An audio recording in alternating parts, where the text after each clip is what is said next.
Welcome to my channel. இன்னைக்கு வீடியோவில் ஒரு ஹெல்த்தியான ஈவினிங் ஸ்நாக்ஸ் தான் பார்க்கலாம்.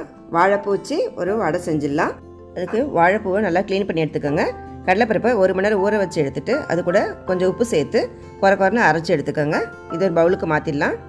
அது கூட 2 டேபிள் ஸ்பூன் அளவுக்கு அரிசி மாவு சேர்த்துக்கிறேன். சேர்த்துட்டு நறுக்கின வாழைப்பூ, வெங்காயம், கருவேப்பிலை, பச்சை மிளகா, கொஞ்சம் இஞ்சி, கடைசியாக சோம்பு. அரிசி மாவு நீங்கள் எடுக்கிற கடலைப்பருப்புக்கு ஏற்ற மாதிரி போட்டுக்கோங்க.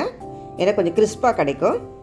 உப்பு தேவைன்னா சேர்த்துட்டு அதையும் நல்லா கலந்து விட்டுட்டு சின்ன சின்ன உருண்டை பிடிச்சி அதை வடை தட்டி எண்ணெயில் 2 பக்கமும் பொரிச்சு எடுத்திங்கன்னா சூப்பரான ஹெல்த்தியான ஒரு ஈவினிங் ஸ்நாக்ஸ் ரெடி.